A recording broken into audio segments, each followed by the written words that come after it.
total for the entire early voting time period. Today, all 9 Charlotte sites are open from 8 a.m. to 7:30 p.m. And tomorrow's the final day to vote early. Don't forget to bring a photo ID like a driver's license or a passport. And if you miss early voting, of course, the primary day itself, Tuesday at your assigned precinct. The Gastonia Police Department unveiling a new high-tech real-time crime center. It's designed to give officers eyes on the city before they even arrive on scene. That center features live video feeds, license plate readers, and soon drone response to help keep the community safe at a cost of more than $600 every year.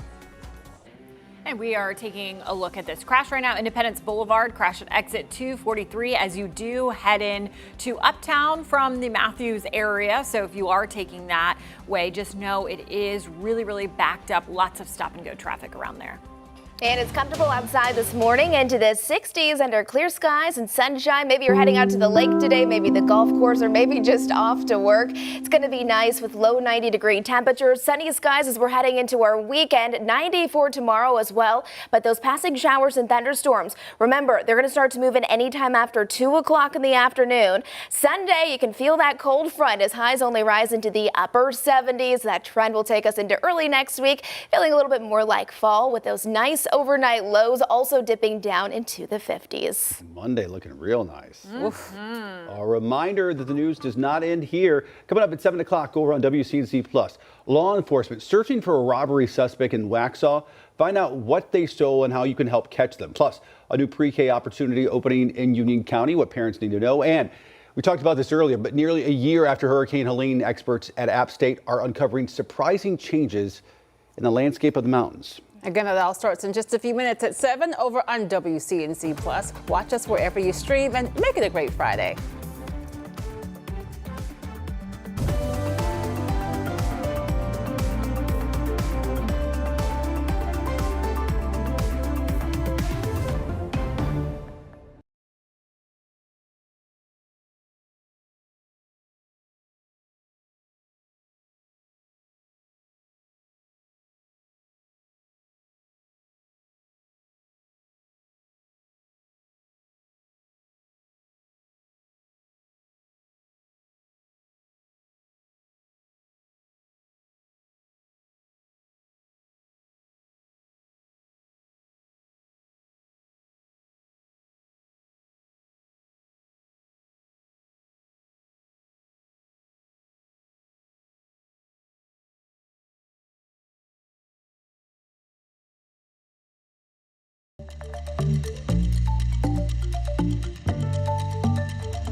streaming live right now at 7 a.m. on a Friday morning here on WCNC Plus. I'm Ben Thompson. And I'm Lisa Washington. A live look at the roads this morning. Megan Bragg is going to have more on your commute. Taking a look now at I-77, not far from Uptown. First, though, we check in with meteorologist Majestic Storm here with the Friday forecast. All right, well, good Friday morning, everyone, and boy, do we have a gorgeous start to the day.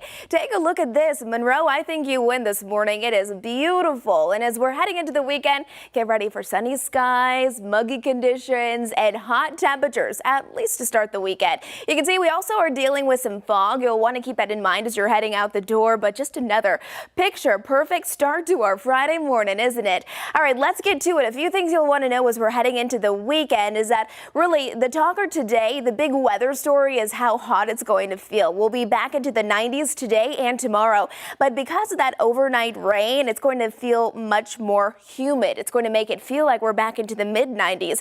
And if you have plans for your Saturday, still very summer-like, but Saturday afternoon and evening, we do have another round of scattered storms. Sunday, a strong cold front sweeps across the Carolinas. Back behind the cold front comes cooler temperatures. I'm talking about 2 back-to-back days in the 90s, and then on Sunday, temperatures only climb into the upper 70s. Heading out the door this morning, though, maybe you're heading off to work, you're waking those kids up, getting them ready for their school day. It's comfortable right now. Maybe you're heading out for your morning time walk at 64 degrees in Hickory. Here's the catch, though. Because of the overnight rain, we're now dealing with a lot of that fog. We're really seeing it for areas north and west of Charlotte, especially those pockets shaded in red. That's where you're going to have a really hard time seeing because of how dense that fog is. Make sure you're driving safely. Make sure you just are being careful as you're heading out the door, especially with it being now into that 7 o'clock hour as more people are going to be up and at them starting their day. Heading off to school, though, any students who are heading off for their Friday school day, it's comfortable 60s and 70s through about 9 o'clock. Nice morning time recess conditions. But as we're heading into the later half of our school day, picking them up from school or maybe just as they're coming home, it's going to be nice still. Mostly sunny skies, upper 80s and low 90s. Now, a perfect place to be today is up in the mountains, especially this morning and this afternoon. 78 in Boone, 72 in Banner Elk today. And then, yes, we are dealing with that fog right now across much of the foothills. 88 will be your high today in Morganton. From Lincolnton, Gastonia, Charlotte, 92. So very summer-like. But remember, once you add in the humidity, it feels even hotter than that. Once those kids are coming home from school today, this is how the weather will play out. It's going to be still quite hot, feeling like we're into the low to mid 90s with partly to mostly sunny skies, and really we should be dodging most of those rain showers. Coming up in just a few minutes, though, I'm going to be detailing out who could see those passing showers and storms today and especially tomorrow. Megan. All right, thanks, Majestic. Let's take a look at I-77. This is at West Boulevard, near Uptown, I should say. As you are heading down south, lots of traffic as we do see at this hour. So just be mindful if you do take I-77. It's getting to be that time. You're going to see that stop and go traffic. US 74 Independence Boulevard, there's a crash at 243. As you do make your way up, I should say, towards Uptown from Matthews, taking an overall view of that is pretty much backed up to North Sharon Amity Road. So make sure you are leaving plenty of time to get to where you need to go. NC crash at Choate Circle. That is causing some backup at this moment. But overall, Charlotte looking pretty good at this hour. Just a few red spots around 485. Guys? Well, early voting is wrapping up in Mecklenburg County this weekend, and election officials say voters are taking advantage of the extra days and the extra locations. WCNC Charlotte's Destiny Richards is live this morning to show us how the turnout is tracking and what you need to know before heading to the polls. Destiny.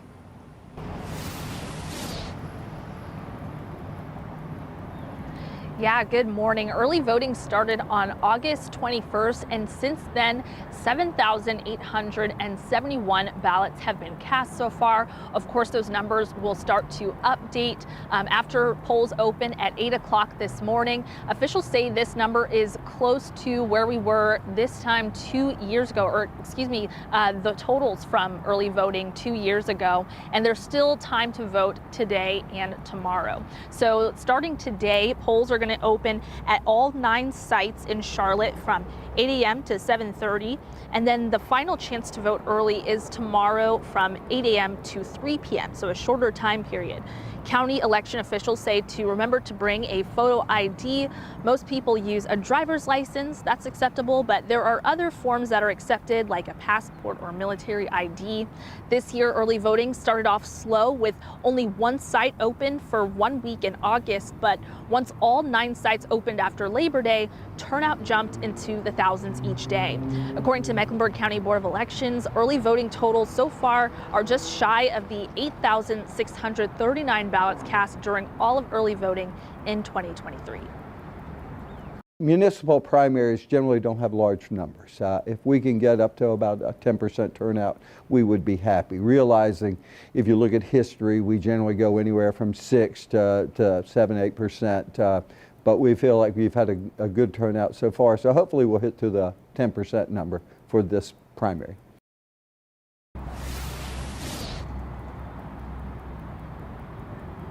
Yeah, Michael Dickerson says that is the hope for by the end of primary day next Tuesday, that they want to get beyond that 10% range.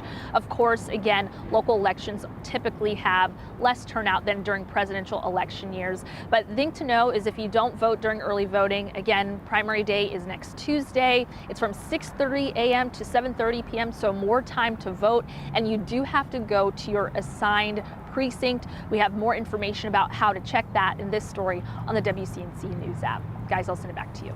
So as of right now, we're on track to beat the municipal election from 2 years ago. But before we get too excited about that and pat ourselves on the back, we should say that turnout 2 years ago overall was abysmal. Yes, and only about 5% of voters then. So we want to get higher than that, but we'd like to get a lot higher than that. Right. And there's plenty of time. You've got the early voting and then Tuesday if you can't make it today or tomorrow. All right, Destiny Richards reporting live for us there.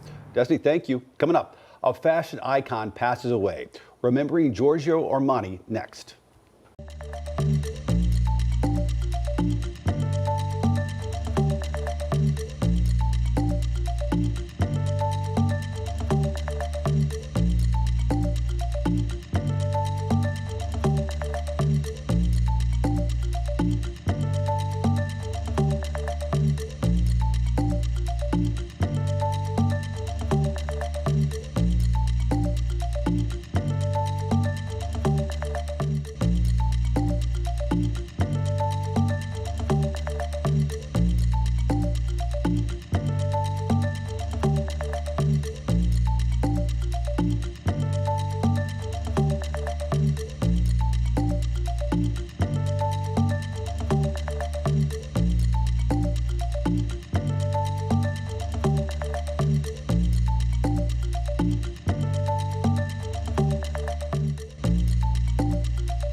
The time is now 7:09 in Washington. Tensions flaring on Capitol Hill as lawmakers from both parties grilled Health Secretary Robert F. Kennedy Jr. on issues ranging from vaccine skepticism to his leadership of the department. NBC's Alice Barr breaks down the key moments of that heated hearing. And you won't answer that question. I answered it. Fiery moments on Capitol Hill. You're so wrong on your facts. You're interrupting me, and sir, you're a charlatan. As Health Secretary Robert F. Kennedy Jr. faced a flood of questions from senators in both parties about controversial moves at the nation's top public health agencies, especially on vaccines. You are a hazard to the health of the American people. Republican Bill Cassidy, himself a physician, pointing to new restrictions on COVID vaccine approvals for only older and high-risk Americans. Pharmacies now requiring prescriptions in many states or not offering the shots at all. I would say effectively we're denying people vaccine. The secretary, a longtime vaccine skeptic, defending his policy moves and the firing of Centers for Disease Control Director Dr. Susan Menares after only a month on the job. And it looks like she didn't bend the knee, so you fired her. We are the sickest country in the world. That's why we have to fire people at CDC. They did not do their job. He also replaced members of a key vaccine advisory committee with vaccine skeptics and canceled some mRNA vaccine contracts. Another Republican physician on the committee also voicing concerns. Americans don't know who to rely on. Secretary Kennedy adamant the CDC made critical mistakes during the pandemic. And its disastrous and nonsensical policies destroyed small businesses, violated civil liberties. Though he could not answer how many Americans died from COVID. You're the Secretary of Health and Human Services. The nation's health secretary under fire, still getting the critical backing of President Trump. President Trump said he didn't have a chance to watch the hearing, but called Secretary Kennedy a good person and said he likes that he has different ideas. Two sources tell NBC News the president still has confidence in Kennedy to stay on the job. In Washington, Alice Barr, NBC News. Today, President Trump expected to sign an executive order to rename the Department of Defense. The White House says the Defense Department, the Pentagon, is now going to go by the Department of War. While the order won't actually rename it, it will authorize Defense Secretary Pete Hegseth to use it for secondary titles, whatever that exactly means, but evidently now Department of War. Well, new numbers show the economy didn't do its best in August. Data showed the job market slowed down last month. Payroll company ADP says private businesses added only about half as many jobs as they did in July. The Labor Department also says new unemployment claims hit their highest level in 11 weeks. And layoffs last month were the worst for any August since the Great Recession of the late 2000s. 7:12 right now on WCNC Plus, and trending this morning, iconic fashion designer Giorgio Armani has died. His brand, one of the most famous in the world and known for dressing the Hollywood elite. Armani was planning an event to celebrate 50 years of his signature fashion house during Milan Fashion Week this month. Kirk Gregory has more on the designer's legacy. The man who became synonymous with style began his career as a merchandiser at an Italian department store. He went from buying clothes to creating them when he became a designer for various companies and began working on his signature style. In 1975, Armani's business partner convinced him to start his own line of ready-to-wear clothes. His fashions became known for sleek design and rich fabrics. Giorgio Armani evolved into one of the most sought-after fashion labels in the world. By 2001, he was called the most successful designer that Italy has ever produced. But beneath the elegant facade, Armani drove himself and those who he worked with. It implies very cruel decisions at times. The girl is happy, everybody's happy. I say, no, it doesn't work. That sometimes is hard. Some of Armani's biggest customers were in Hollywood. Leonardo DiCaprio among the stars who were fixtures at his runway shows. Armani is credited with pioneering red carpet fashion, and he dressed celebrities for countless award shows. But Armani will be remembered not as someone who simply designed clothes, but for the distinctive and unique styles he created. Kirk Gregory, NBC News. Clean, classic, like that's what Armani is known for. You don't have to know anything about fashion to know the name Armani. And he turned it into a multi-billion-dollar business. Yes, he did. All right, coming up, our Megan Bragg will have a check on that Friday morning commute.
7:16 right now, live look right now over Lake Norman. And if you're planning to spend some time up at the lake this weekend, listen up.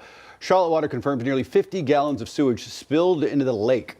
Happened near Whispering Oaks Drive in Cornelius. Charlotte Water says these overflows, they're perfectly preventable, urging all of us to be careful about what we flush or pour down the drain. Things like paper towels, cotton swabs, coffee grounds, food should always go in the trash.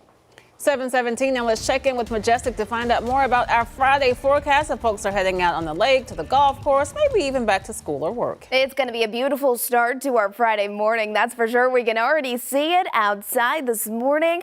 We had some showers and thunderstorms last night, and now the result back behind that is that some of you may be dealing with some fog. So be careful if that is you. Not everyone will see it, but surely many of us will. Now, really the big talker today in the weather department will be how hot and muggy it is. It's going to be a beautiful start to our weekend, though, with plenty of sunshine. But as we're heading into the rest of the day, our rain chances are low, but they're not zero. You know how it goes. We could be having lots of sunshine, then all of a sudden a couple of sprinkles come down. That's what I'm talking about for the forecast today. But then for our Saturday, our rain chances increase about a 50% chance. So with that being said, that means we think at least 50% of our viewing area will at least see that rain, and it'll mainly be in the afternoon and evening associated with scattered storms. Sunday, back on track to just saying smaller rain chances as a whole, and it is just going to be a beautiful start to our Friday. Now, here's our satellite and radar. Here are some showers trickling towards our area. Now, this is not going to be widespread,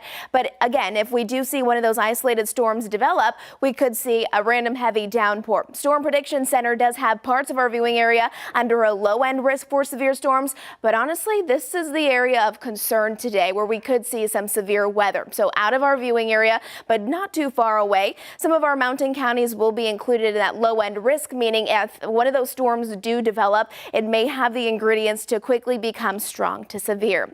Let's take a look at our futurecast. A few things you might want to know about if you have any plans for your Friday. Again, this morning it is quiet, not too bad at all. Just watch for some of that dense fog. Otherwise, here's 10 o'clock as we're heading into mid-morning, early afternoon. Sunny skies as a whole. Now 7 o'clock around dinner time or so, we are seeing some pop-up showers. That green is just indicating very light rain. And again, not too concerned about this whatsoever. We just can't rule out that we won't see any rain. And then waking up for our Saturday, it's going to be beautiful. Heading outside if you want to work outside, if you want to pack up the family and head out to the farmer's market, it's going to be a good day to do that. But you're going to want to get out sooner rather than later. Maybe you're heading out to the lake, because look at what happens. Here's about 3 o'clock in the afternoon on Saturday.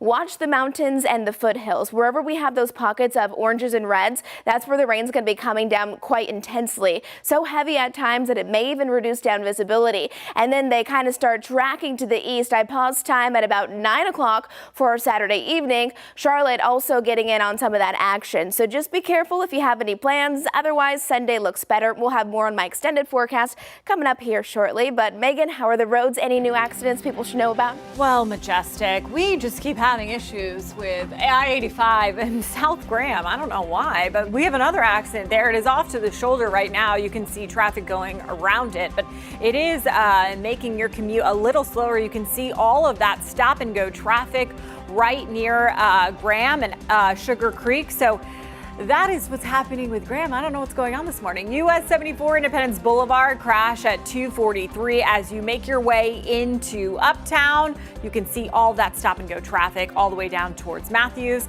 And then we are also tracking this right here. We have a crash at Graham Street northbound. That's going to be at Starita Road, I should say. You can see just a little bit of slowdown there. Overall look at Charlotte right now, looking pretty good. Just some stop and go traffic and a few accidents that we will continue to tell you about. Guys?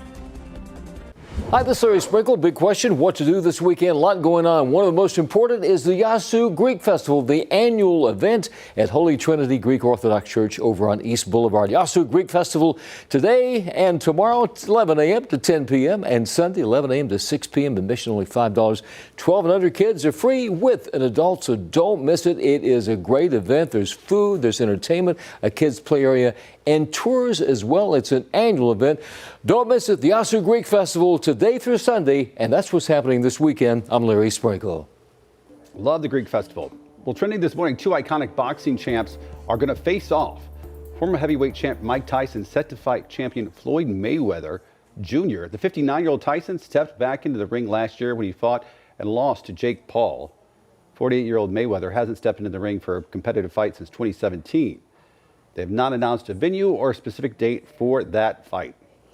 All right, well, trending this morning, the NFL season got off to a scrappy start between the Philadelphia Eagles and the Dallas Cowboys. Now, this all started right after kickoff when an Eagles player was ejected for spitting on Cowboys quarterback Dak Prescott. Many people expected the Eagles to dominate this game since Dallas traded away their best defender last week.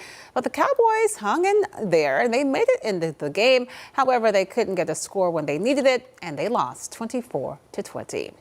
The NFL season, of course, is now officially underway, meaning that you can count on months of watch parties. That's right, and those parties mean a boost in sales for pizza places. Reporter Sophia Beausoleil stopped by one shop preparing for an influx of orders. This is a large Detroit Town Square pizza. This is what we're known for. It's our signature dish. The recipe for delivering delicious hot pies. It's our large square. We make it all fresh every day in-house. We use a high quality cheese. We hand chop our own vegetables. Goes beyond the kitchen. Quality of product and customer service that makes a difference. Rob Dupre owns the Jets Pizza on Flower Mound. I think it's finger food, and I think it's just convenient. It's not a big formal meal. He and his team of almost 30 employees have practiced year-round for their upcoming busy season. Fall football, fourth quarter is the biggest quarter of the year. The return of football means an increase in sales, especially when America's team takes the field. Our pizza sales bump when the Cowboys are playing. I need to know what time they're playing, and I also keep track of when halftime is. That'll tell me when the sales are going to bump and how we'll do. Rob says Thursday night's game will give a spike to what's usually an average day of sales. We'll see maybe a 15 or 20% increase in sales just because of the football game. I'll see a big boost on Sundays the same way. Rob says over the years he's seen that there's a direct correlation between how a team is doing and how many boxes they sell. If your Cowboys are hot and they continue hot during the season, the sales will be there right through. And if they drop off and start struggling, like maybe last year with Dak's injury, then it'll drop off. But regardless of how the Cowboys perform this year, fortunately in North Texas, with so many people moving here, there's a wide range of football fans to keep Rob and his team making more dough. As long as I'm their favorite pizza, that's all I'm looking for. All right, well, looking for something to do this weekend? How about kicking off your weekend with the Panthers? They are heading into the season with a party. The Panthers pep rally will take place at the Bowl at Ballantyne. It starts this afternoon at 5. Families can enjoy their own NFL game day style introductions, music, special giveaways, and more. Then on Sunday, they're hosting a watch party for the season opener against the Jacksonville Jaguars. That's at Two Buck Saloon. We're going to take a quick break. We'll be right back with more news, weather, and traffic. Stay with us right here on WCNC Plus.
Well, good Friday morning to you, boy. We are heading into the weekend with gorgeous weather ahead. Take a look at this live camera shot coming in from Monroe. Nothing but sunny skies. We do have some fog that has really developed, especially across Charlotte and the north and west of that. So be mindful that visibility is going to be reduced at times. If you're heading off to work, maybe you're getting those kids off to school today. Temperatures right now are really comfortable, mainly into the 60s, 67 in Charlotte. There's all that fog, those areas shaded in red. That's where visibility is going to be very, very low. Look at that. Statesville, Hickory, Morganton, good morning to you. Very low visibility over the next couple of hours. If you have any students who are getting ready to head off to school today, it's going to be comfortable this morning, 60s and 70s, and then gradually clearing out to mostly sunny skies with highs today back into the 90s. We don't really have any big chances for rain showers today, but tomorrow, keep an eye out for them, especially in the afternoon and evening. Megan. Yeah, we are tracking this accident right now on I-85. It is pushed off to the shoulder for now, but you can see traffic moving pretty slow on I-85 near that Graham exit. You can see all of that backup over there as well. So if you do have to take I-85, just know that as you do head south, you're going to have a little bit of backup there.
Happy Friday. Thanks for streaming live on WCNC Plus at 7:30. I'm Lisa Washington. And I'm Ben Thompson. Right now, anybody living near Southwest Drive in Davidson being asked to stay in their home and keep their doors locked and windows too. A number of police agencies searching for a driver who ran from the scene of a crash. Davidson police say they're assisting Mooresville and Huntersville PD in that search. Officers say K-9 teams currently tracking the suspect as well. Still limited information as of what we know right now. But again, this is near Southwest Drive in Davidson. If you live around that area, stay indoors and keep your doors and windows locked. If you see anything suspicious, make sure you call police. We'll keep you posted on this one. A crime alert in Waxhaw. Police are searching for a suspect tied to a bank robbery. It happened yesterday afternoon at the State Employees Credit Union on South Providence Road. Take a look at your screen. Authorities released these photos of the suspect. Police say they believe he left the Waxhaw area and there is no danger to the public. If you see this man, call 911. Gastonia police now have a new high-tech real-time crime center. It includes a hub of live video feeds, license plate readers, and soon even drone response to keep the community safe. WCNC Charlotte's Anna King has an inside look at the city's newest tool to fight crime. That's right. The center is built to give officers eyes on the city even before they arrive to the scene, and is connected to a nationwide network of cameras that's meant to make communities safer. It's not just an investment in technology, it's an investment in public safety and the future of our city. Thursday, Gastonia police unveiled a new multi-million-dollar investment in public safety. The city's new real-time crime center officially went live, connecting officers to 21 license plate readers, 22 live cameras, and 144 downtown surveillance cameras, all in real time. So we'll immediately be able to look where the location is. We'll be able to look exactly where those cameras are surrounding the location. We can begin to look at who is present at the crime. The center is funded by a federal COPS grant, ARPA dollars, and the city's own general fund. Each year, the center will require over $600,000 to staff and operate, a cost some say is well worth it. That in the event of an emergency, the Gastonia Police Department will have immediate access to critical information. Police say the goal isn't constant monitoring of everyday life, but being prepared for the moments that matter. At the Gastonia Police Department, Anna King, WCNC Charlotte.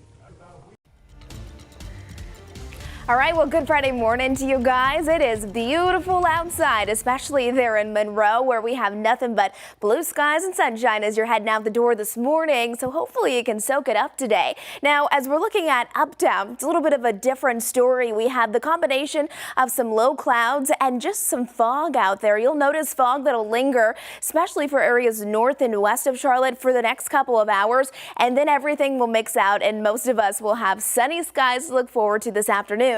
Now, the big part of our weather story today will be the temperatures. We'll be back into the 90s today and tomorrow, but it's not just going to be hot, it's also going to be humid. So it's going to actually feel like we're right around those mid-90s by this afternoon.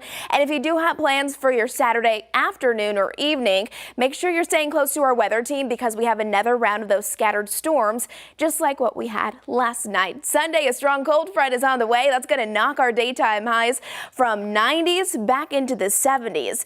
So if you're looking for more summer-like conditions, today is your day. I know there's many of you where you are really socked in with that dense fog, but it's not going to last all day long. You'll have gradually clearing conditions. Temperatures right now, if you're heading out for a morning walk, maybe you're leashing up your fur babies, getting them out early before the heat starts to crank up. We have 65 degrees in Rock Hill right now, 66 in Lincolnton, up towards Boone. Good morning to you. That's feeling pretty nice, I bet. 54 degrees. Now again, here's the Queen City right here. Not the most beautiful start to the day because of that combination of fog and those low clouds, and we're really seeing that reflective right here in this graphic that's showing you where the fog is going to be the worst. Now, it's also much worse to the north of Charlotte. Look at Statesville, even out towards Salisbury, Hickory, out towards Morganton. That's where if you are driving this morning, really slow it down because the fog is very, very dense. Now, bus stop forecast is we're waking up those kids, getting them off to school today. It's comfortable this morning, 60s and 70s early in the day, and then notice gradually clearing skies as we're heading into the afternoon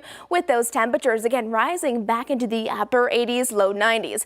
That's for the Charlotte metro area. As we're heading up towards the mountains, it's beautiful today. Sunny skies, low 70s across Banner Elk. As we're looking at the foothills, dense fog this morning. I mean, it's very, very difficult to see, but that fog mixes out. That sun will come out, and it is going to be beautiful for your Friday afternoon. 92 from Lincolnton to Shelby. Statesville, you'll be checking into those upper 80s as we're heading into the later half of the day, and 92 degrees for Monroe and Lancaster.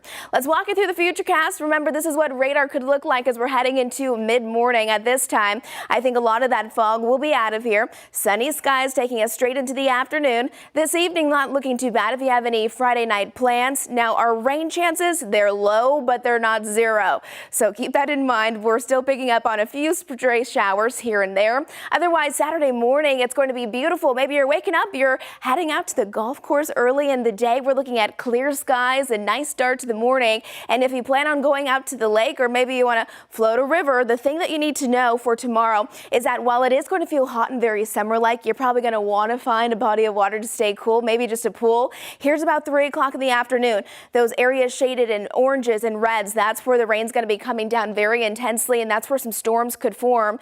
And then into the afternoon and into the evening, here's 9 o'clock, even impacting areas right around Charlotte. So yes, keep that in mind. Sunday will be a beautiful day, but a cooler one as a cold front drops those daytime highs back into the 70s. We'll have more on those cooler temperatures coming up in just a few minutes. But Megan, what's going on with those area roadways on this Friday morning? Yeah, I-85, we're still tracking this. This is an accident. It is moved over to the shoulder, but definitely slowing things down right before that Graham exit. So be aware of that if you are heading south on I-85 near Graham. Like I said, slowing things down. You can see all of that backup traffic as you are heading into Charlotte. And we also have this Wendover Road incident at NC 16. That's Providence Road. You can see all of that stop and go traffic, that backup as well.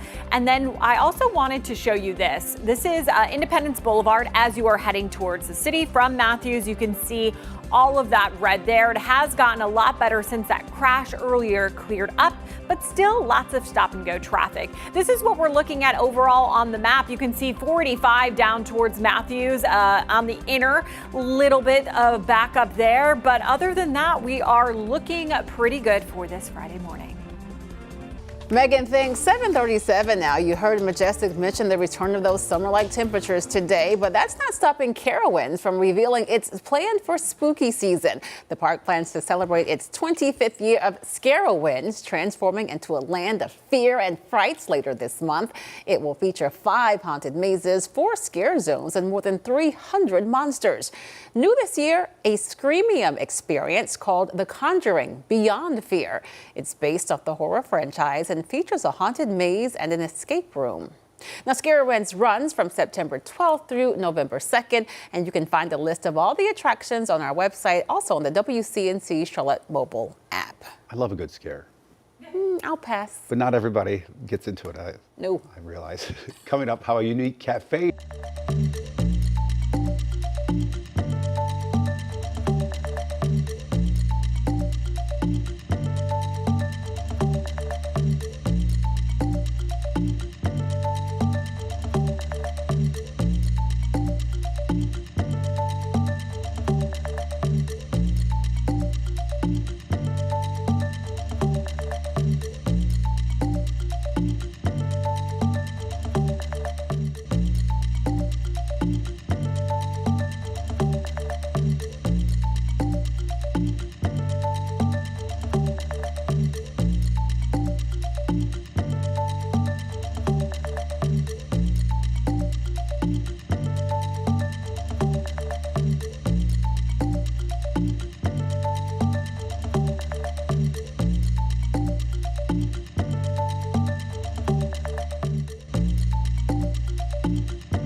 .40 right now on WCNC Plus. And this morning, CMS says an internet issue impacting school-issue devices is now resolved. We told you earlier this week the error affected devices used outside the school network. A lot of students impacted in this. Well, just yesterday, the district shared it got word from the state the issue has now been fixed. Parents, listen up. Union County Public Schools now offering pre-K at the newly opened East Elementary. 4-year-olds will have the chance to take part in early learning programs designed to prepare them for kindergarten. School has 2 pre-K classes with space for 36 students. Classes followed the usual bell schedule from 7:30 a.m. to 2 p.m. You can apply online or grab a paper application at East Elementary. A unique cafe is now open at one CMS school. The district and Metro School are celebrating the opening of a new cafe entirely staffed by students. WCNC Charlotte's Miles Harris shows us how it offers comprehensive learning and a gateway to students' futures. Now, the student-run cafe is giving students here with disabilities real-world job training, preparing food, serving customers, all while building the skills that they'll need for life after graduation. Metro School in Uptown offers their students community-based instruction and community-based training. Their latest project, the Metro School Cafe. So it gives them an opportunity to show our students what we in the community, how we support them, how we're inclusive, and how they are also inclusive of us, creating spaces for their learning to continue. The cafe functions as a comprehensive learning laboratory where students get hands-on experience that they can later apply in the real world. So when they're selling the coffee and the bakery products that they create in this wonderful kitchen here, they're able to sell it back to the staff and to generate and sustain a program. The project has garnered support from community partners including IKEA and the Girl Scouts, showing how the broader Charlotte community is investing in these students' success. And that support is shining a light for students and their families. Having our kids showcase some of the things that they can do, their capabilities, and for people to actually sit and be patient and just listen to them. For Metro School students, the cafe represents opportunity, the chance to prove that with the right support and environment, every student can develop skills, build independence, and prepare for a successful future. Our kids just need a chance. They just need for someone to show them they are capable of learning. If you give them that opportunity, I promise you they will exceed your expectations. The cafe is now operational and serving the Metro School community with students taking ownership of their roles as operators, servers, and customer service representatives. In Uptown, I'm Miles Harris, WCNC Charlotte. Well, in South Carolina, the governor moving to limit what South Carolina families can buy with food stamps. He's ordering the Department of Social Services to get permission from the feds to ban candy, energy drinks, and soft drinks with SNAP benefits. McMaster says the goal is to promote healthier choices and make sure taxpayer dollars go toward nutritious foods. The department now has 2 weeks to ask the USDA for permission to enforce this kind of rule. Up next, we're taking a look at the ecological changes North Carolina suffered from Hurricane Helene nearly 1 year later.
The time is now 7:46. It's been nearly 1 year since Hurricane Helene hit western North Carolina. The storm brought devastating rain that washed through the mountains, causing lasting changes to woods, creeks, and ecosystems. Yeah, changes a lot of us don't even think about on a day-to-day basis. WCNC Charlotte's Walker Lawson shows us the ecological changes those at App State are seeing and studying.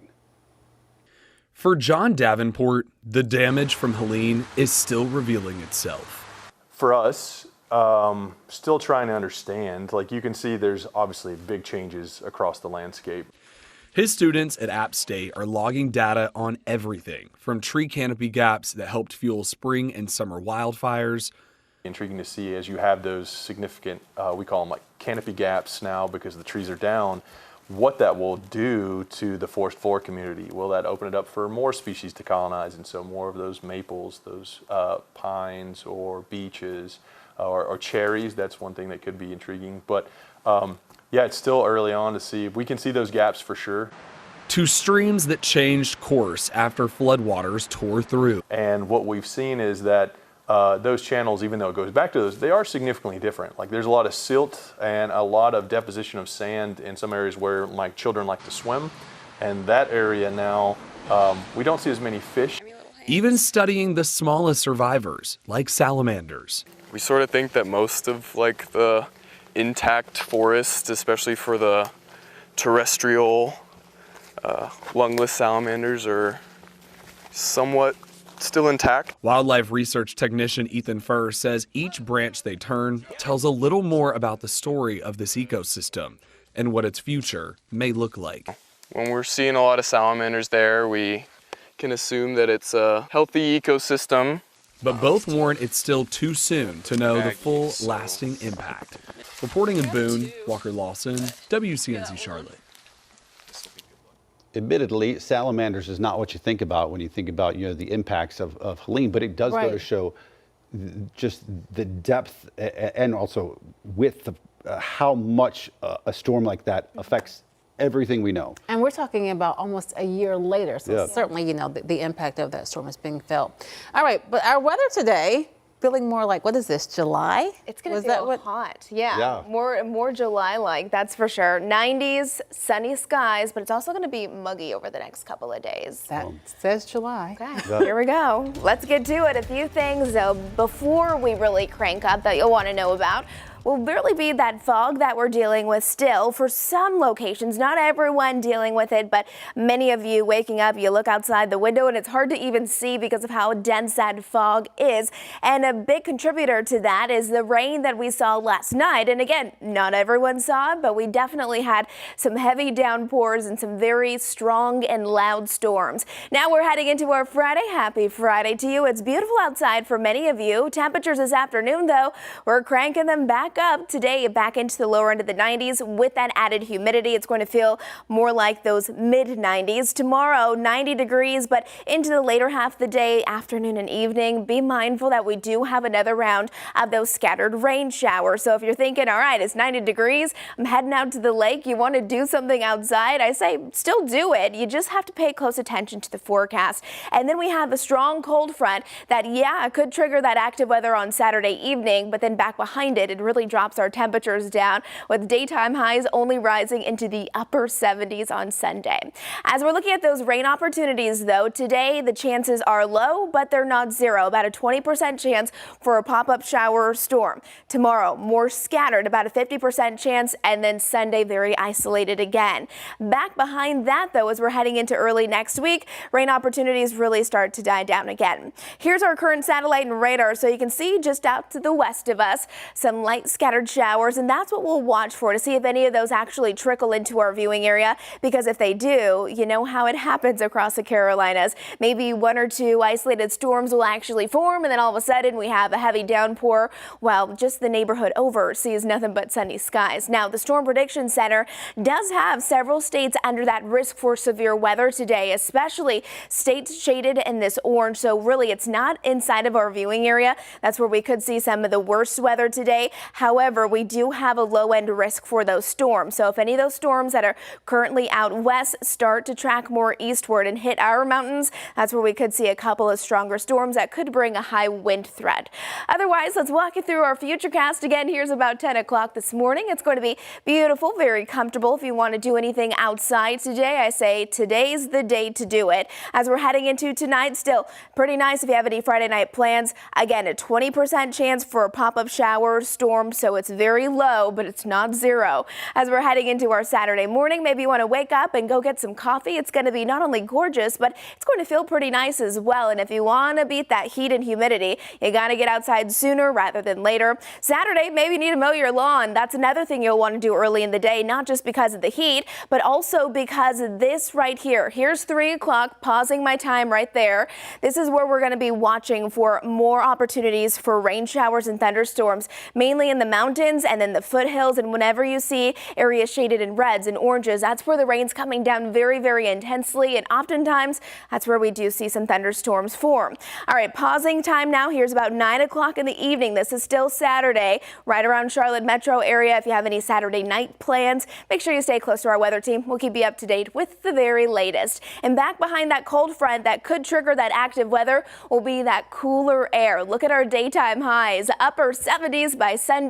Next week, we're going to be starting our new work week with sunny skies and very comfortable conditions, not just our highs, but even our lows. Quick peek at that 7-day forecast. Again, starting out our weekend feeling very summer-like and then ending the weekend feeling more fall-like. All right, Megan, any accidents that people should know about before they head out this morning? There are some accidents, but we do have some good news here. I-85 south at Graham, that accident has cleared off the shoulder, so looking pretty good as you're moving south on I-85. Like I said, cleared right there. We love that little button. But it is still stop and go traffic, little backed up further down. We have this accident, Wendover Road incident at NC 16, which is Providence Road. You can see all of that slowdown as you make your way north. And we also have this US 29, which is Church Street crash at 28th Street. Not a lot of problems there, just a little bit of congestion at this time. Really, that's what we are tracking at this moment. Other than that, looking pretty good out on your roadways on this Friday. Lisa? Thanks, Megan. 7:53 now. While some people are getting things done this weekend, perhaps you have some weekend plans, moms should take today off. Today is National Lazy Moms Day. During the first Friday in September, moms get to delegate everyday jobs that they would normally handle to someone else. So take today off. Why don't you stop, relax for a moment, maybe order takeout for dinner instead of cooking. Give the kids something to keep them busy. Because don't worry, the laundry and the dishes, they will be there later, because sometimes even if moms designate them, you know what, they don't get done. So as a resident mom, I thought I'd share a few things that I think would work for a good kind of quiet, relaxing day. Enjoy a slow morning. Have that second cup of coffee. That's tough when you have to be here at 4 Yeah, I don't get that during the week. For the weekend, maybe. I also like extra quiet time for journaling and reading, you know, doing the things that are important. And also, I would say do something that brings you joy. I like to watch some home shows, that NBC Alex Home. Yep. Fantastic. Yeah, just take some time for yourself, call a girlfriend, go for a walk. So maybe if you're not able to do it today, maybe this weekend you can do Oh, it. the kids know, Saturday. Don't bother mama. Don't mess with mama. Not on Saturday. Nope. All right. 7:54 right now, live picture right now over what appears to be a sort of cloudy uptown at least from this vantage point. Keep it right here on WCNC Plus. Another check of your Friday forecast and morning commute coming your way.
Well, good Friday morning, everyone. We're heading into the weekend, and some of us are waking up to a combination of low clouds and even some fog. You can see one of our live camera views right here overlooking the Queen City. It's 68 degrees here in Charlotte, but let me tell you, it's going to be a beautiful day. We did have those passing thunderstorms and showers overnight and early this morning. Right now, satellite and radar seems to be all right. We're going to be watching to see if any of those showers off to the west of us start to trickle in. Only about a 20% chance. Truly, the big weather story today is that it's going to feel like it's summertime with a return of some 90-degree temperatures. As you're heading out the door this morning, though, watch for limited visibility, especially north of Charlotte. That's where it's going to be very hard to see, especially out there towards Morganton. As we're heading into the morning time hours, though, temperatures right now feeling pretty good, mainly into the 60s, and then into the afternoon, get ready for 90-degree temperatures today. And yes, it is going to be a muggy one. Megan, any accidents out on those roads? No, not really tracking any crazy accidents at this moment. I-77 at West Boulevard looking pretty good. You are going a little slow as you do head down south, but that's what we usually see at this time. Wendover, there's an incident at NC-16, which is of course Providence Road, but not really taking too much time up. And then we also have this US 29 Church Street crash at 28th Street. That's what we're tracking right now.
Streaming live right now at 8 a.m. right here on WCNC Plus. I'm Ben Thompson. And I'm Lisa Washington. Early voting is wrapping up in Mecklenburg County, and election officials say voters are taking advantage of the extra days and locations. WCNC Charlotte's Destiny Richards now live for us this morning and shows us how turnout is tracking and what you need to know before heading to the polls. Destiny.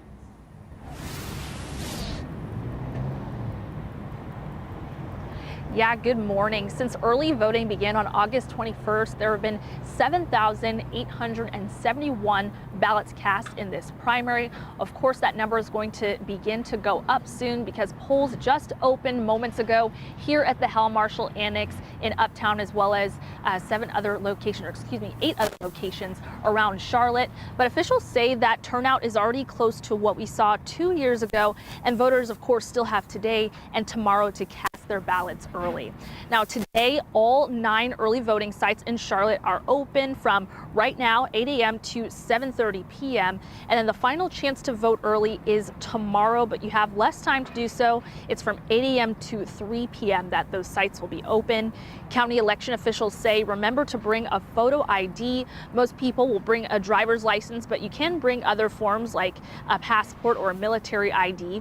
This year, early voting started off slow with only one site open for 1 week in August, but once all 9 sites open after Labor Day, turnout jumped into the thousands each day. According to Mecklenburg County Board of Elections, early voting totals so far are just shy of the 8,639 ballots cast during all of early voting in 2023. Municipal primaries generally don't have large numbers. If we can get up to about a 10% turnout, we would be happy. Realizing if you look at history, we generally go anywhere from 6 to 7, 8%. But we feel like we've had a good turnout so far. So hopefully we'll hit to the 10% number for this primary.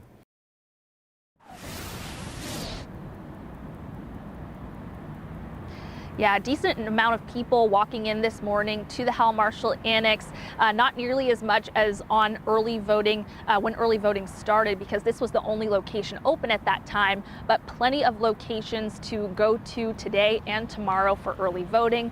If you don't get a chance to vote early, primary election day is on Tuesday, September 9th, and you'll be able to vote from 6:30 to 7:30 p.m., so a longer period of time open. And then be aware that you can't just go to any polling place. You have to go to your assigned precinct on primary day. We have more information about how to do that, as well as everything you need to know before you head to the polls in this story on the WCNC News app. I'll send it back to you guys live here from Uptown. And keep in mind, 2 years ago in the municipal election total, we had about 5% turnout, so which is abysmal. So we want to do much better than that, this time. And also keep in mind that there are so many pressing issues facing our city right now that you want to have a say in. And you've heard people say before, all politics is local. So this is where it starts. And the primary is the beginning of that. So folks should really exercise their right. All right, Destiny, thanks so much for that report. Let's check back in now with Majestic to find out more. Is it cloudy, hazy? What's going on out there, Majestic? It's definitely some fog mixed in with some low clouds right now. And really, some of us were seeing something like this, while others were seeing sunny skies. So if you're waking up, you're looking outside your window and it looks a little like this, just know that it's not going to last like this all day long. We'll have gradually clearing conditions and everyone will have a nice Friday looking a little bit like that. That's out towards Monroe. Isn't it gorgeous for now? But yes, the fog is going to be one thing that you'll want to keep in mind, especially for areas north and west of Charlotte. You can see out towards Lincolnton, Morganton. That's where we have very, very low visibility from Hickory out towards Statesville. Definitely keep this in mind because it's a little tricky. Oftentimes you'll be traveling and you can see just fine, then all of a sudden that fog gets really, really dense and it makes for difficult travel. Let's get to our weekend weather forecast. Happy Friday to you. Today's going to be nice. We're talking about sunny skies, 90-degree temperatures, and with that 90-degree temperatures, we also have high humidity, especially from the rain that we received last night, early this morning. I know not everyone saw it, but that humidity is going to be more noticeable over the next couple of days. Saturday, do you have plans Saturday afternoon and evening? If you do, you also need to stay weather aware because we do have scattered showers and thunderstorms moving in. And then Sunday, a strong cold front is on its way. That's going to make our daytime highs drop back down into the 70s. Right now, though, our current temperatures are comfortable at 66 in Concord and 66 in Lincolnton, upper 60s here in Charlotte. And then our daytime highs for mountain locations are going to be very comfortable, holding steady into the 70s, 74 in Banner Elk, 70 degrees, 76 degrees out towards Blowing Rock. As we're heading towards the foothills, this is where some of the worst fog currently is right now, making it very difficult to see at times, especially on those roads. But the fog, it mixes out, the sun will come out, and temperatures will be nearing 90 degrees today in Morganton. Across Charlotte, high around 92 in Concord, Charlotte, Lincolnton, Statesville, plan for upper 80s today. Over the next 3 days, this is how it all plays out. We're going to start our weekend with more summer-like conditions, 2 back-to-back days into the 90s. Saturday, some stormy weather approaches as a front gets closer, and then back behind the cold front, we'll have those temperatures that only top off into the upper 70s on Sunday. So coming up in just a few minutes, I'm going to be back here extending this out to my full 7-day forecast, letting you know how much longer those cooler temperatures are expected to stick around. All right, Megan, anything going on across those roads this morning? Yeah, just a little bit of congestion right now. This is at I-70. Hang on. Okay, here we go. It's a Friday. It's a Friday, it's a Friday. Okay, I-77 at West Boulevard. You can see as you do head down south, lots of traffic over there, something that we usually see at this time. I just wanted to show you this on the map. Like I said, stop and go traffic heading down south on I-77. We also have this. It's Independence Boulevard. It's a crash at Dion Ave that has been a little bit of backup, looking like it's getting a lot better now. Wendover Road incident at NC 16, which is of course Providence Road, going a little slower than usual, but looking pretty good. Let's take a look at South Carolina, I-77, York County, looking pretty good at this hour. Traffic moving very nicely down there. All right, Megan, thanks so much. Well, coming up, vaccines at the center of a heated political debate. Megan is going to help us verify details on new COVID vaccines.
#809, developing this morning, a bit of shocking news to a lot of folks out there. Former Charlotte City Councilman Tark Bakari is no longer with the Federal Transit Administration.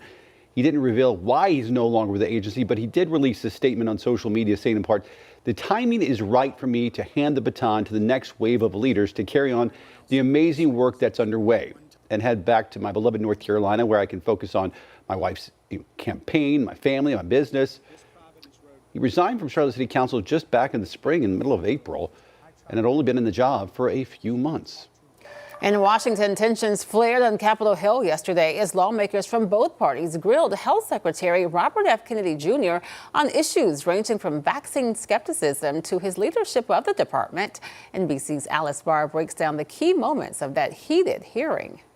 And you won't answer that question. I answered it. Fiery moments on Capitol Hill. You're so wrong on your facts. You're interrupting me, and sir, you're a charlatan. As Health Secretary Robert F. Kennedy Jr. faced a flood of questions from senators in both parties about controversial moves at the nation's top public health agencies, especially on vaccines. You are a hazard to the health of the American people. Republican Bill Cassidy, himself a physician, pointing to new restrictions on COVID vaccine approvals for only older and high-risk Americans.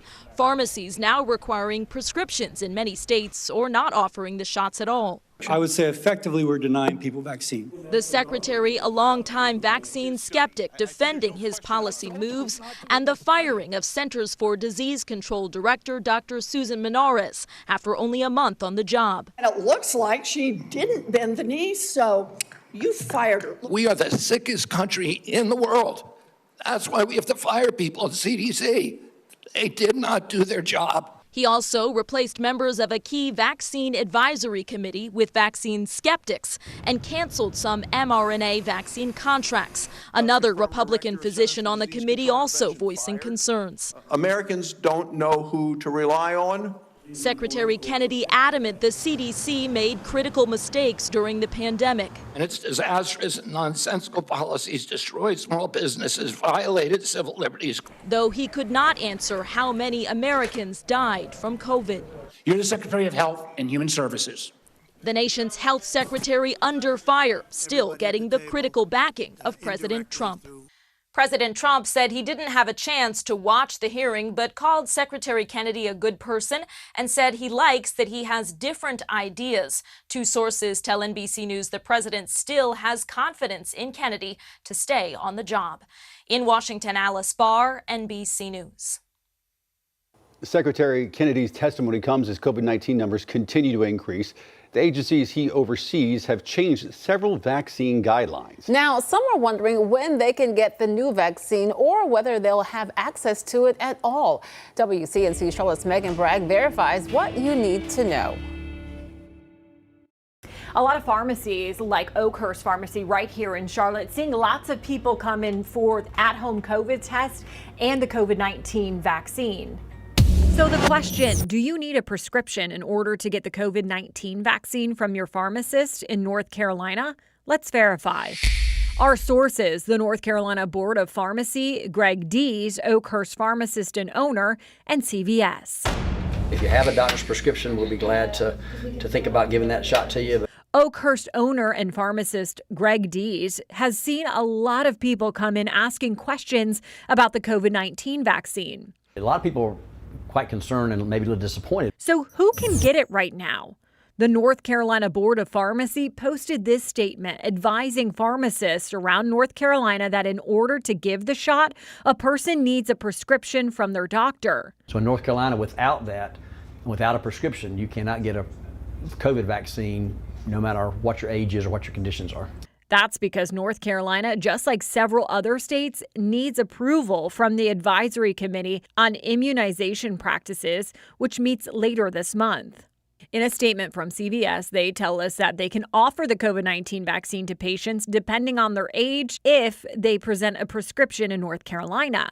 However, they tell us they offer FDA-approved COVID-19 vaccines without prescriptions in other states, including South Carolina. In South Carolina, they don't have the same process in place, and you can go across the line to get the same COVID vaccine that you would get any other state there today. That's my understanding. Without a prescription. Without a prescription, yep. So we can verify that, yes, you need a prescription in order to get the COVID-19 vaccine from a pharmacy in North Carolina. With your Verify, I'm Megan Bragg. And you know, guys, these things continue to change minute by minute. It's a moving target. It is. So we'll do, a story like this and then it'll change. So still true, you need a prescription for North Carolina in order to get the COVID-19 vaccine, no matter your age, no matter your health conditions. South Carolina now, they just updated, the South Carolina Board of Pharmacy just updated their suggestions, and they said pharmacists can give out the COVID-19 vaccine, the 2024-2025 vaccine, without a prescription. Now they are taking a step back and saying, well, maybe we need a prescription for the new one. So if you're trying to get the new variant vaccine, you're going to need a prescription now in South Carolina. So Secretary Kennedy said yesterday in that hearing that if you want the vaccine, you can get it. He said it to several senators, including our own Senator Tillis. Is that true? If you want it, can you get it? I mean, you can get it. However, you need a prescription from a doctor. So you have to have that prescription. You can't just go to your local pharmacy and roll up your sleeve to get it as you could previously. And the new vaccine is typically, it's updated to protect against more of the variants. So that's why people want the latest. Greg Dees, who you saw in that story, that local pharmacist, Oakhurst Pharmacy, said he hasn't even gotten shipments yet for the vaccine because he doesn't know how many he needs because of all these caveats and he doesn't want to do something that, is going to change again. Yeah. So Right. he's being very cautious. So right now, though, you do need a prescription, North and South Carolina, for the new vaccine. And you might have to pay for it, unlike before where everybody just sort of got it. He said yesterday to us off camera that it's probably going to be $150 if you don't have insurance. Wow. Steep. Yep. And even if you do, insurance might not cover it. So Yeah. you really got to check. Exactly. You gotta be informed. Thanks for verifying, Megan. Yes, of course. Well, looking ahead to this weekend, Mecklenburg County is offering free vaccinations for kids. The health department is going to host a clinic this Saturday. It's tomorrow from 9 until 4 at the Northwest Health Department on Beatty'sford Road. Students have until September 24th to get the required vaccines, including polio, hepatitis B, mumps, measles, and rubella. Up next, right here on WCNC Plus, Majestic has your weekend forecast.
Well, good Friday morning, everyone. We are heading into the weekend with hot temperatures ahead today. I'm talking about 2 back-to-back days where temperatures will rise into the 90s. Plus, we have high humidity, so it's going to feel even hotter than that.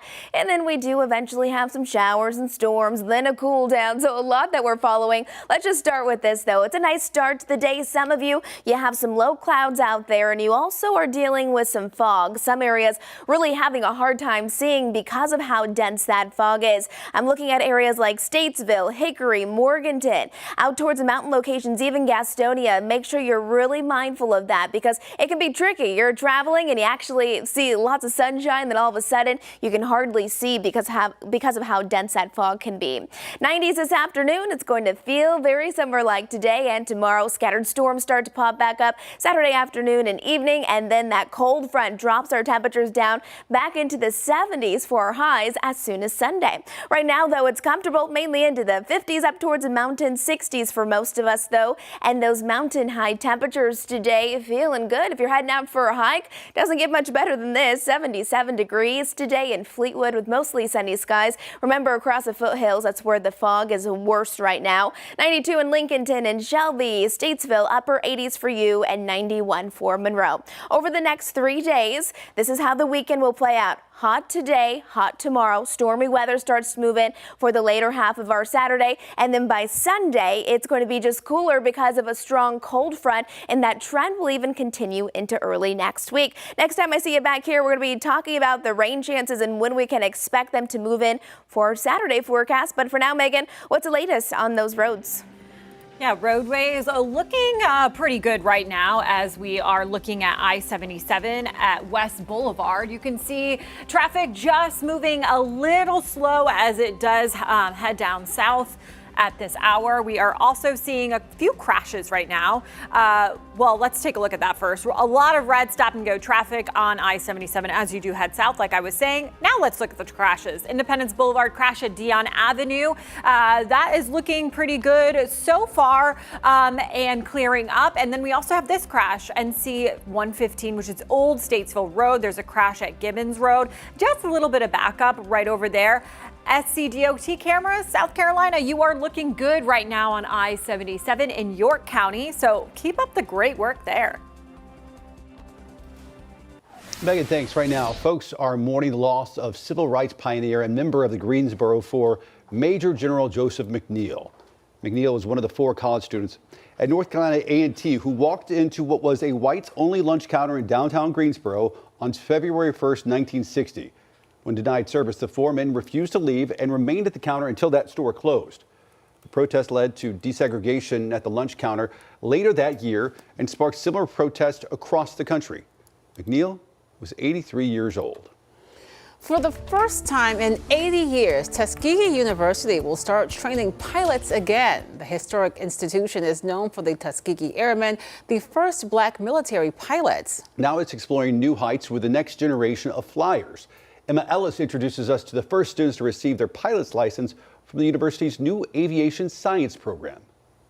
In 1942, 5 cadets completed the Tuskegee Army Air Corps pilot training program, earning their silver wings and becoming the nation's first black military pilots. It's been nearly 8 decades since pilots have trained at Tuskegee University, but now the first 21st century pilots of Tuskegee University have earned their wings. It's exciting. It's an honor.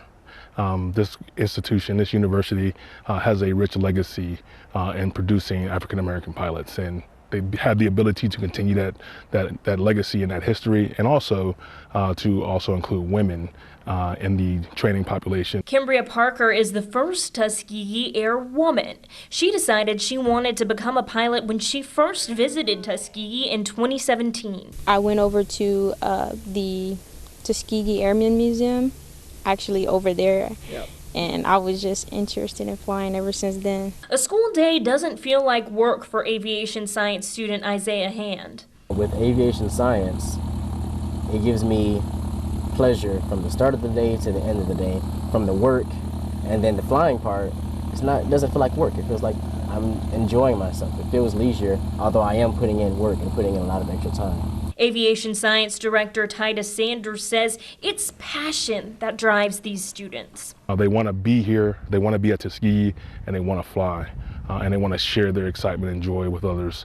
The sky isn't the limit for these new pilots. It's just the beginning. It doesn't get more significant than this. This is where the Tuskegee Airmen trained. This is where their history is. This is where the legacy is. Emma Ellis with that report. All right, we're going to take a quick break, but make sure you keep it right here on WCNC Plus. We're going to have another update and weather on traffic in just 2 minutes.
Well, good Friday morning, everyone. Boy, we are in store for a beautiful Friday, a nice Saturday, and then a cool end to the weekend. A live camera look, you can see we have a nice mix of sun and clouds out there for many of us. Still dealing with some patches of dense fog for some as well. So keep that in mind if you are heading out the door, especially for areas north and west of Charlotte. That's where visibility is very, very limited at times, from Hickory out towards Morganton, even Statesville. Otherwise, that fog will mix out, and then we have a nice sunny day ahead. Sunny skies with highs back into the 90s, not just today, but tomorrow as well. And if you have plans Saturday afternoon or evening, make sure you are aware that we do have the possibility of some scattered showers and thunderstorms, followed by a cool down on Sunday.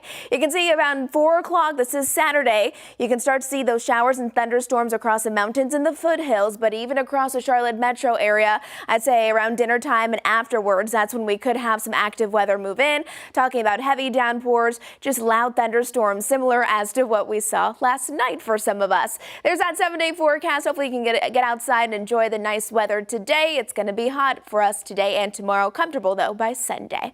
Megan. Let's look at traffic right now. I-77 at Tyvola. Traffic moving pretty smoothly over here, something we love to see at this hour. We do have a couple crashes.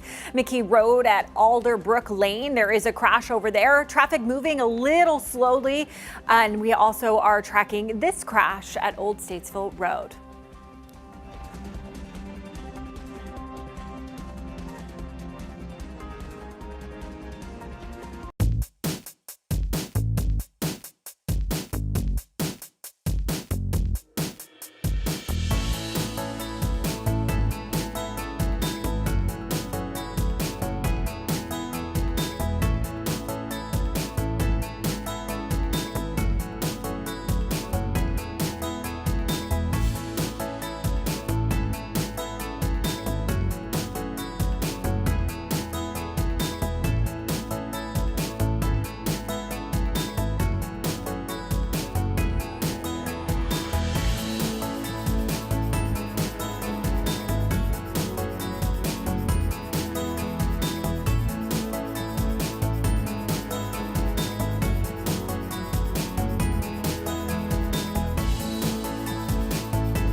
Thanks for streaming live on WCNC Plus at 8:30 on this Friday. I'm Lisa Washington. And I'm Ben Thompson. Nearly 1 year after Hurricane Helene devastated western North Carolina, Buncombe County leaders say they haven't received the nearly $20 million they requested from state and federal officials to rebuild after the storm. WCNC Charlotte Siobhan Riley shows us what they are doing to start over and just how many buildings were impacted. We bought this camper like 3 days after the storm. Nearly a year has passed since Hurricane Helene, but for James Smith and his wife, this 8 by 20-foot camper is where they call home for now. I mean, there's blankets and pillows, and my wife has a couple books stored up there, and all my stuff's over here. And then I have some clothes in that cabinet. Smith captured this video last year after a landslide destroyed his home during Helene. Debris still surrounds the property 1 year later. When it first happened, we came up, my wife was behind me. She didn't want to get close to the edge because, well, hell, I mean, we really didn't know if it was going to keep going. Though the house is still standing, it's far from livable. Inspectors warned Smith that the land remains unstable and isn't done moving. It's a kick in the stomach, really. I'm going to have to tear this down. And I didn't build it to tear down.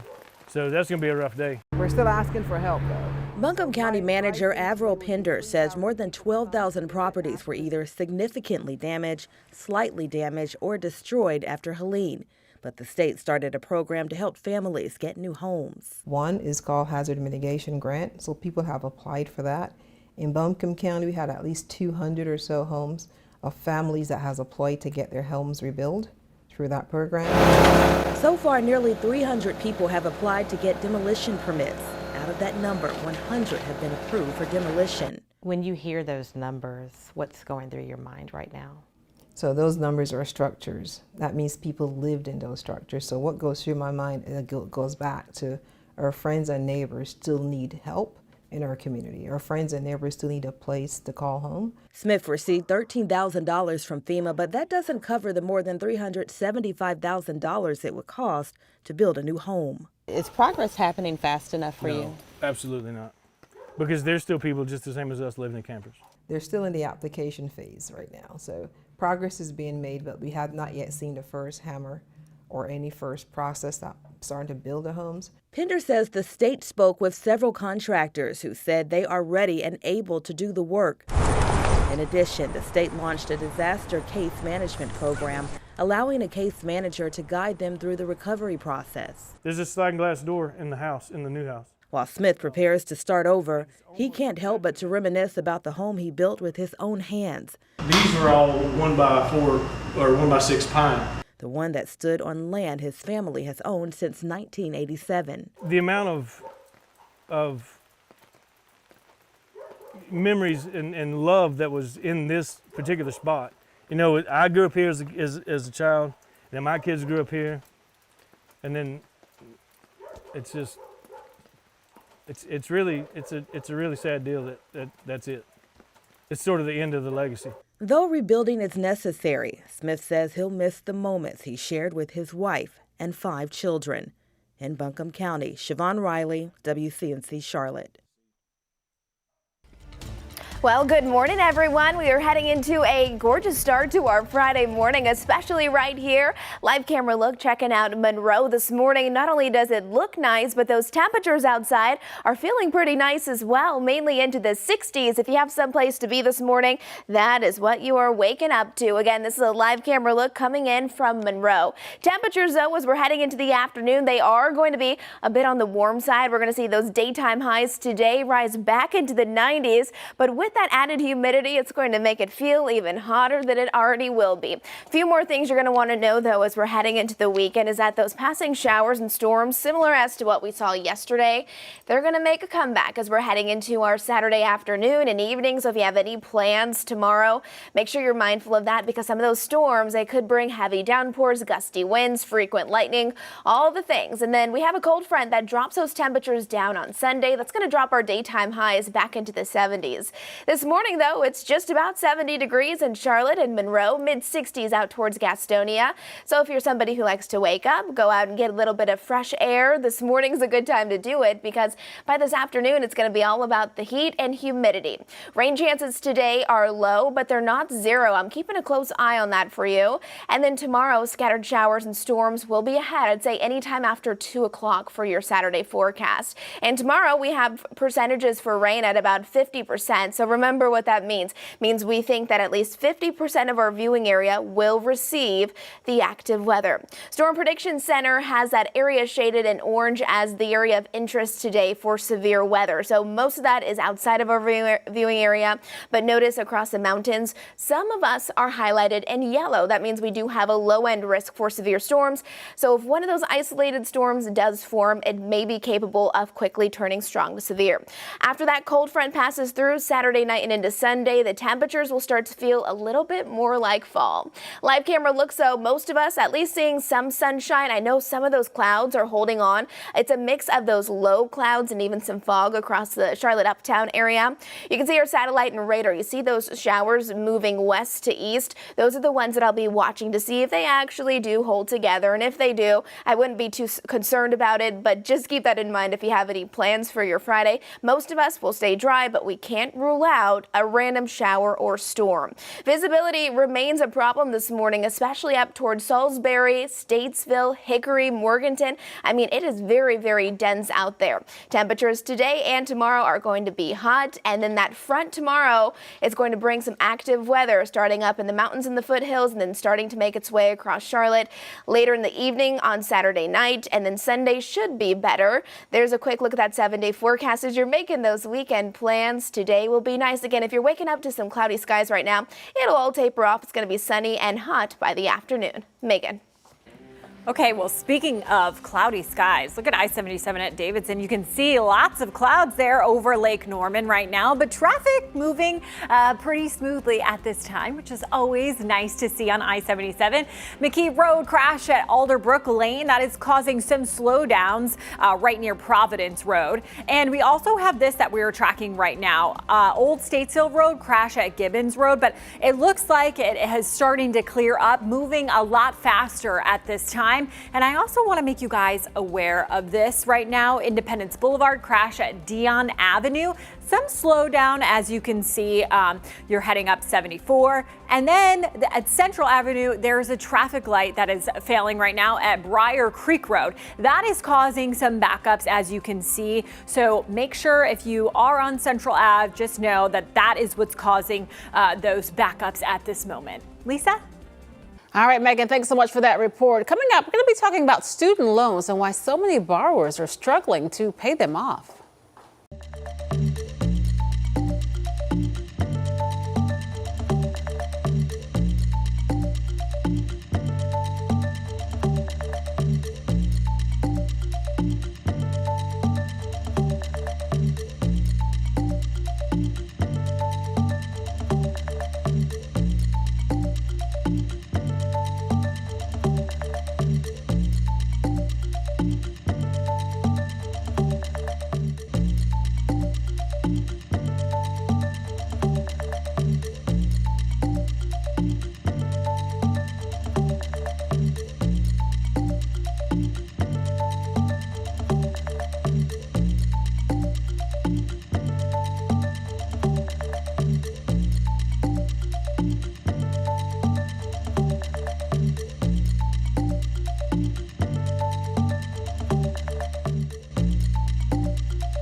The time is now 8:40. CMS says an internet issue impacting school-issued devices is now resolved. We told you about this earlier this week, that error affecting devices used outside of the school network. Just yesterday, the district shared that it received word from the state the issue has been fixed. Parents, listen up. Union County Public Schools now offering pre-K at the newly opened East Elementary. 4-year-olds will have a chance to take part in early learning programs designed to prepare them for kindergarten. The school has 2 pre-K classes with space for up to 36 students. Those classes will follow the regular school schedule from 7:30 a.m. until 2 p.m. Now, you can apply online or you can grab a paper application at East Elementary. It is time to connect the dots. That's when we make the news make sense. Student loan payments are back on, but more borrowers are finding they just can't keep up.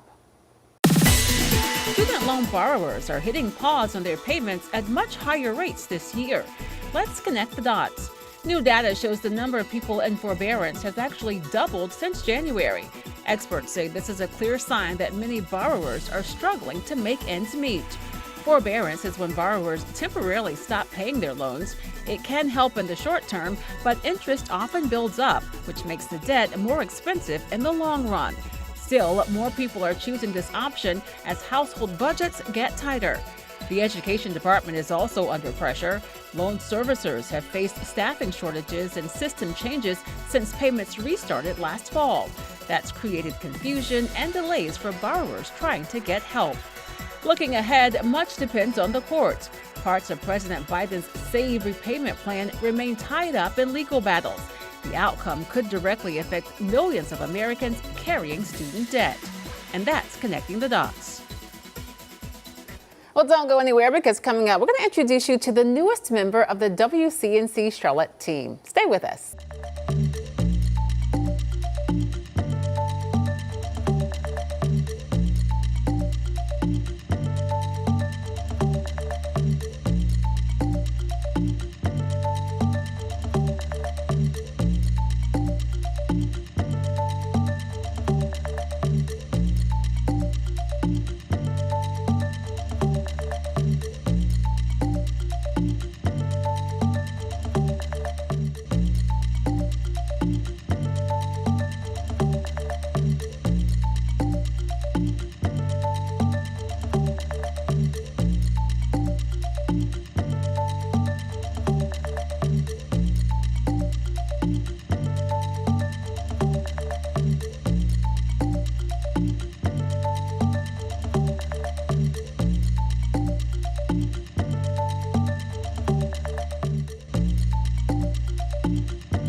.44 now, and this morning we want to welcome a new member to the WCNC Charlotte team. Meet Autumn Bracey, who is our new weekend morning anchor. You'll start seeing her tomorrow morning. Welcome. We're so glad that you're here. Thank you so much, Lisa. All right, tell us all the things. Where are you from?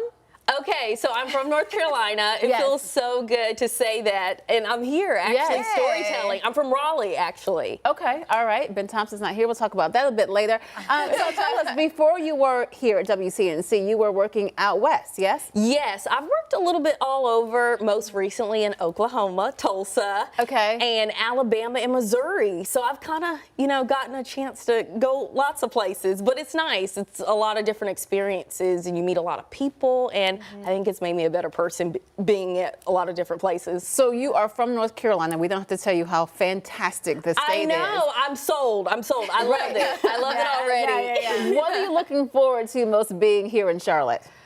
Definitely storytelling in my home state. I've mentioned I've been a lot of places, but it's always been a dream of mine to tell stories in North Carolina. Okay. And so also spending time with my family, that's really important. My sister actually lives in Matthews, so it's really nice to have a family connection here. For sure. Yes. Okay, so you were working in Tulsa most recently. Were you working early mornings then, evenings? Early mornings. So you're used to the early alarm clock. I am. I was a reporter on the morning morning show, and then I co-anchored the noon. So morning show. So but you're I will used to be. that. I am, but I will be doing stories here dayside, so during the daytime, so you can catch my stories 4, 5, and 6. Okay. Yes. And then on the weekends, you'll have the early morning hours. Right, and those typically start at 6 a.m. Oh, yeah. Coffee, tea, what do you? Actually, I always say this, I'm high on life. I don't need any of that. Wow. You have like the morning show energy, but you don't even need the coffee for it. I love That's that for you. fantastic. No, my dad, when I worked in Alabama, he lived in Alabama, he used to always be like, how are you operating without coffee? I'm like, who needs it? Yeah. It's more fun, so. Some of us need it, though. I'm like on my third cup. Some of us need it. Wonderful. We are, again, so excited to have you here. We're glad that have you found any particular parts of Charlotte that you are most interested in exploring? I know it's a lot to take in. Definitely, I want to dive into sports more, so I'm really looking forward to going to a Carolina Panthers game eventually. Going to see NASCAR. I'm very excited. So definitely, that's like on my bucket list. Wonderful. We can make that happen. And when you aren't doing the news, what are your other interests? I love classic films, so I love going to the movies. That's probably one of my favorite things to do. So like Audrey Hepburn, Breakfast at Tiffany's. Of course. Yeah, who doesn't love the classics? Yeah. Wonderful. Okay, so I am the only one in our news team in the mornings who does not have a dog. Do you have any pets? I don't, but I used to have a dog, and her name was Spring. You know the seasons? Got we keep it going. My sister's name is Summer. We had a dog named Spring, and I'm Autumn. So I love it that. was the coolest thing ever. But, you know, that's on my bucket list, too. You never know. I may get a dog. Oh, well, we got a Larry Sprinkle here who can really help you out with that one. He knows where to go. Excellent. Well, again, you start tomorrow morning. Are you feeling good about it? You looking forward to it? I'm looking forward to it. I hope everyone tunes in. And not only that, I hope people reach out if you have any story ideas. I will be telling stories Monday through Wednesday. And so, yeah, looking forward to it. Well, Autumn Bracey, welcome to the team again. We are so happy to have you here and look forward to seeing some of your stories right here on WCNC and streaming on WCNC Plus. Thank you. All right, hang out. Don't go anywhere. Let's talk to Majestic now because we are feeling more like, well, it feels great now. Yeah. But here's later in the day, it's going to feel more like, what'd you say, July? Yeah, more summer-like. That's for sure. Even tomorrow as well. And I'm going to be here with Autumn tomorrow doing weather. I get to be here on your first day, which I'm looking forward to. That'll be a lot of fun. A few things that you're going to want to know, though, as you're heading into the day is that it's going to be beautiful. Here's a live camera look. This is coming in from Monroe. We have mainly cloudy, mainly sunny skies at this point, and a few high clouds whisking in here and there. Temperatures, though, as you're heading out the door, will be mainly into the 60s. It's comfortable out there. 67 for Lincolnton, 66 in Gastonia and Rock Hill. Up towards Albemarle, about 68 degrees. You can see as we head towards the remainder of our Friday, sunny skies, 90-degree temperatures. So if you're waking up and you have some clouds out there in your neighborhood or even some fog, just know that it's not going to last all throughout the day. It is going to gradually clear out. Now let's talk about the rain, because while the opportunities for rain today are very low, they're not zero. About a 20% chance of that. So just keep that in mind, that it's not going to be 100% dry, but tomorrow our overall rain and storm chances, they will increase, becoming more scattered in nature. So Saturday, if you have any weekend plans, Saturday is going to be the day that you need to be mindful of that active weather starting to move in. Again, a combination of rain and even some thunderstorms, and then really not seeing any big issues as far as rainfall goes for the remainder of our weekend and into early next week. Now, Storm Prediction Center does have parts of our viewing area highlighted under a low-end risk for severe weather. Now, really the greatest risk is this area shaded in orange, well outside of our viewing area, but we always have to look at everything, and that means if you're watching from the mountains and one of those storms does decide to form today, it may have the ability to quickly turn strong to severe, meaning frequent lightning, heavy downpours, gusty winds. So it's going to be a nice day if you're headed out to the lake. Maybe you want to go to the golf course today. Just be mindful of that, especially for our Saturday forecast. 90 degrees. It's feeling fantastic if you like the warm weather. Maybe you want to just find a nice way to stay cool. Maybe you want to float a river or you just want to head out to the lake. Just know anytime after 2 o'clock, that's when really those storms will start to fire up.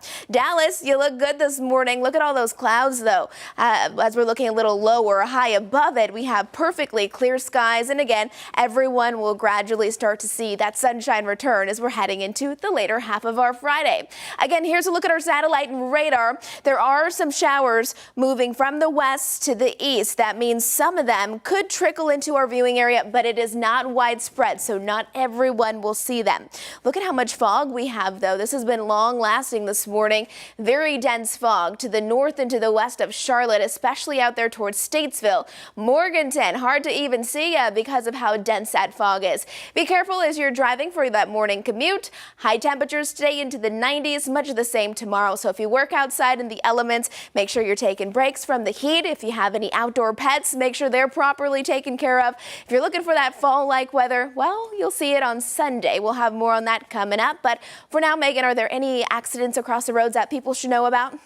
There are a few, Majestic, but nothing too bad right now, which is good because it's Friday and we don't have time for that, right? I-77 at Tybola, you guys are moving pretty smoothly over there, looking good at this hour. We do have Independence Boulevard crash at Dion Ave. That is just getting some stop and go traffic there.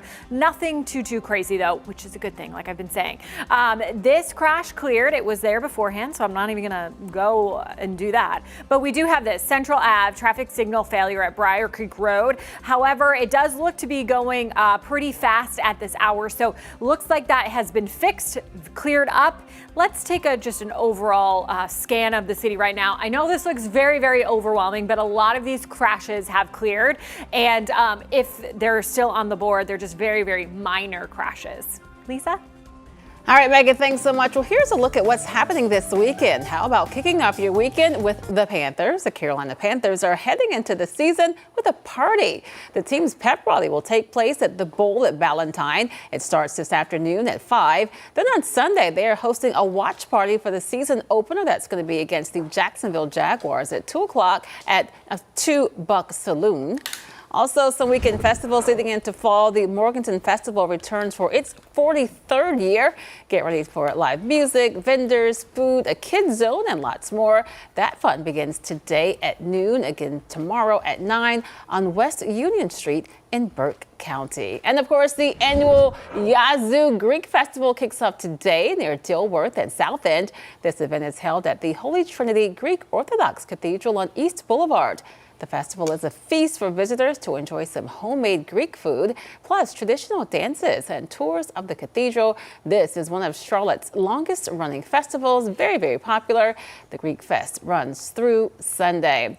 All right, well, check this out. Today is National Cheese Pizza Day. Did you know that 17% of all restaurants in the country are pizzerias? And the Queen City, of course, is home to some great ones. So we want to know, what are some of your favorite places to get some pizza? We've been talking about this all morning. We asked you to text us, and we've gotten a number of responses. You can see there. Hawthorne's people have talked about. You guys mentioned Bird Pizza, trying to get in there. Have you actually gone, or you just want to go? No, I just We all would like to go in there. Luigi's, Lorenzo's in South Charlotte, Bricks, of course.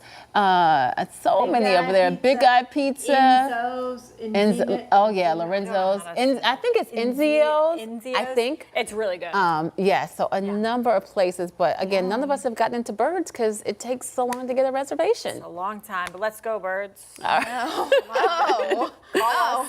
All right, so final check of our weather. Yeah, it's going to be beautiful today. A lot of sunshine. We do have a small chance for a pop-up shower storm, only a 20% chance. So really not too concerned about that. That's going to be the big talker, just how warm and summer-like it is. Storms tomorrow afternoon, and then Sunday is cooler with highs only into the upper 70s. All right, well, you guys make sure that you enjoy this Friday. We're going to have another update of weather and traffic over on the broadcast side. And then starting at 9 o'clock, our own Jane Monreal. You see her there, bottom left of your screen. You can see her head there. Is going to take over from our live Impact studio. She's going to have all of the breaking events as they happen across our country and here in the Charlotte area as well. Keep it right here on WCNC Plus.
Well, good Friday morning, everyone. We are waking up to a nice start to the day. Some of us are still dealing with some low clouds and even some fog. Very limited visibility, especially north and west of Charlotte. Make sure you're driving carefully this morning.